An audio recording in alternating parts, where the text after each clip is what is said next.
La lucha libre mexicana es una de las más longevas del mundo. Con más de 85 años de historia, se ha convertido en prácticamente un patrimonio de nuestra cultura como nación. Habiendo dicho esto, la lucha libre como la conocemos en México tiene ciertos elementos o características que la diferencian de cualquier otro estilo.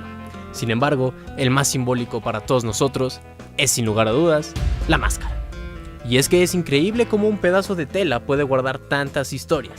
Y clara muestra de ello son las grandes máscaras que todo México, aún sin seguir la lucha libre, ubica perfectamente. Máscaras como la de El Santo o Blue Demon.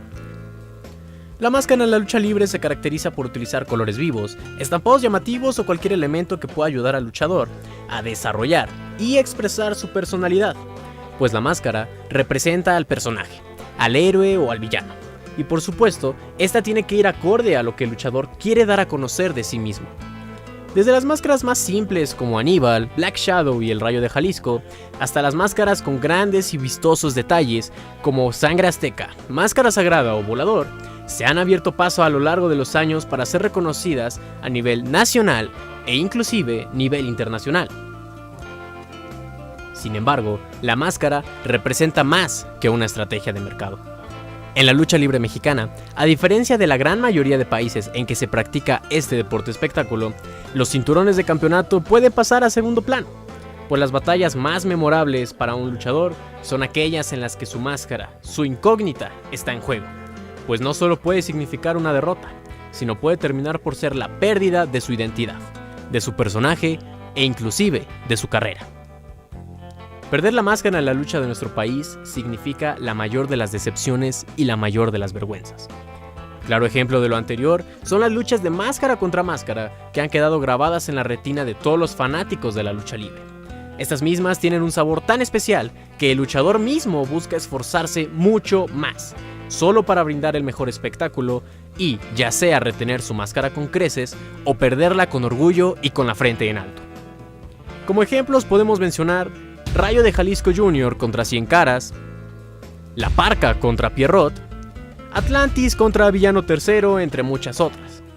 Sin embargo, y como mencioné anteriormente, para un luchador, el perder su máscara significa perder su incógnita, perder el único medio para ocultar su identidad, para separar cual héroe de historieta su vida común de su vida luchística. En algunos casos, el luchador ha optado por cambiar de nombre después de perder su máscara. Algunos ejemplos de luchadores que optaron por esta decisión son Dr. Wagner Jr., que al perder su máscara cambió de identidad a Ray Wagner. Psicosis, quien sería conocido como Nicho el Millonario después de perder su incógnita, o Bobby Lee, quien después de perder su máscara contra ni más ni menos que El Santo, cambió de nombre a Masked Hurricane. Por otro lado, también es posible que el luchador en cuestión logre sobreponerse a la pérdida de su máscara y termine por triunfar inclusive en mayor cantidad que con su máscara.